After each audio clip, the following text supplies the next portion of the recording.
ಅಮರ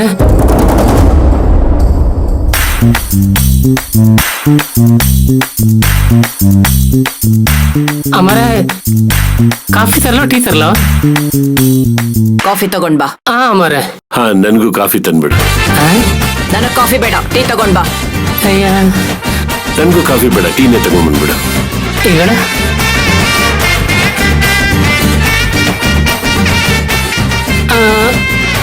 ಅಮರ ಇಬ್ರಿಗೂ ಟೀ ತಂದ್ಬಿಡ್ತೀನಿ ಬಿಡಿ. ನನಗ್ ಟೀ ಬೇಡ ಅಂತ ಹೇಳದ್ನಲ್ಲ. ಅಯ್ಯ ನನ್ಗೂ ಟೀ ಬೇಡ ಅಂತ ಹೇಳಿದ್ನಲ್ಲ, ಮತ್ತ್ಯಾಕೆ ಹೇಳ್ತಿದ್ಯಾ ಟೀನಾ? ಸರಿ ಟೀ ತರಲ್ಲ ಕಾಫಿ ತರಲ್ಲ ಹೇಳ್ಬಿಡಿ ಯಜಮಾನ್ರೆ. ನನ್ಗೇನು ಬೇಡ. ಸರಿ ನನಗೂ ಏನು ಬೇಡ, ಹೋಗು. ಸರಾಯ್ತು ಈಗ. ಅಯ್ಯೋ ದೇವ್ರೆ, ಏನ್ ನಡೀತಾ ಇದೆಯಪ್ಪ ಇಲ್ಲಿ? ಈಗೇನು ನಾನ್ ಕೋಪಿಸ್ಕೊಂಡಿದ್ದೀನಿ ಅಂತ ಕಾಂಪ್ರಮೈಸ್ ಮಾಡೋದಕ್ ನೋಡ್ತಾ ಇದ್ದೀರಾ?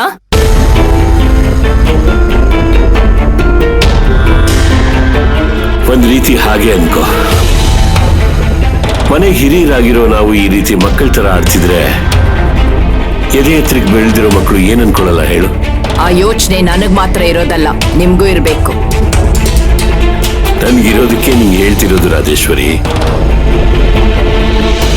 ಮಕ್ಕಳು ದೊಡ್ಡೋರ್ ನೋಡ್ ಕಲಿತಾರೆ. ಹಾಗಾಗಿ ಈ ಕೋಪನ ನೀನ್ ಬಿಟ್ಬಿಡು. ಮೊದ್ಲು ಹೇಗಿದ್ಯೋ ಹಾಗೆ ಇರು. ಇಷ್ಟೆಲ್ಲ ಹೇಳೋರು ನಾನ್ ಮಾಡೋದಕ್ಕೆಲ್ಲ ಯಾಕೆ ಅಡ್ಗಾಲ ಹಾಕ್ತೀರಾ? ಯಾಕೆ ಅಂದ್ರೆ ನೀನ್ ಮಾಡ್ತಿರೋದು ಸರಿ ಅಲ್ವಲ್ಲ. ನೋಡು, ನೀನ್ ಕೆಟ್ಟದ್ ಮಾಡ್ಬೇಕು ಅಂತ ಇದನ್ನೆಲ್ಲ ಮಾಡಲ್ಲ ಅಂತ ನನಗೆ ಚೆನ್ನಾಗ್ ಗೊತ್ತು. ಆದ್ರೆ ಇನ್ನೊಬ್ರಿಗೆ ಅದರಿಂದ ಏನಾಗುತ್ತೆ ಅನ್ನೋದನ್ನ ಯೋಚನೆ ಮಾಡೋದಿಲ್ವಲ್ಲ, ಅದೇ ನನಗ್ ಬೇಜಾರು. ಅದ್ರ ಪರಿಣಾಮ ಅರ್ಥ ಮಾಡ್ಕೊಂಡು ಮುಂದುವರಿ. ನೋಡಿ, ನನಗೇನ್ ಮಾಡ್ಬೇಕು ಅಂತ ಚೆನ್ನಾಗ್ ಗೊತ್ತಿದೆ. ನಾನೇನೇ ಮಾಡಿದ್ರು ಅದು ನನ್ನ ಮಗನ್ ಒಳ್ಳೇದಕ್ಕೋಸ್ಕರನೇ. ಅದನ್ನ ನೀವ್ ತಡೆಯೋದಕ್ಕೆ ಬರಬೇಡಿ. ನಾನ್ ತಡೀತಾ ಇಲ್ಲ ರಾಜೇಶ್ವರಿ.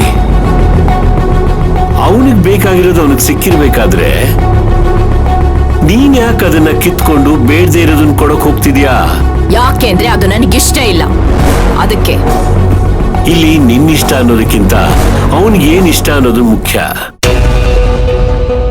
ಅಲ್ಲ. ನೀನು ಅದನ್ನ ಯಾಕೆ ಅರ್ಥ ಮಾಡ್ಕೊಳ್ತಿಲ್ವೋ ಗೊತ್ತಾಗ್ತಿಲ್ಲ. ಬಲವಂತವಾಗಿ ನೀನ್ ಕಿತ್ಕೊಳಕ್ ಹೋದ್ರೆ ಅವನು ಇನ್ನೂ ನಿನ್ ಮೇಲೆ ಕೋಪ ಮಾಡ್ಕೊತಾನೆ. ಅವನ್ ಮಯೂರಿ ಮೇಲೆ ಅಷ್ಟೊಂದು ಪ್ರೀತಿ ಇಟ್ಕೊಂಡಿರೋದಕ್ಕೆ ನೀನ್ ಇನ್ನೂ ಹೆಮ್ಮೆ ಪಟ್ಕೋಬೇಕು. ನೀನ್ ಯೋಚನೆ ಮಾಡೋ ಹಾಗೆ ಮಯೂರಿಯಿಂದ ಈ ಮನೇಲಿ ಯಾವ ತೊಂದರೆನೂ ಇಲ್ಲ. ಅವಳು ನಮ್ ಗೌರವನ ಇನ್ನೂ ಎತ್ತರಕ್ಕೆ ತಗೊಂಡು ಹೋಗ್ತಿದ್ದಾಳೆ. ಅದಕ್ಕೆ ನೀನ್ ಸಹಕಾರ ಕೊಡ್ಬೇಕಲ್ವ ರಾಜೇಶ್ವರಿ?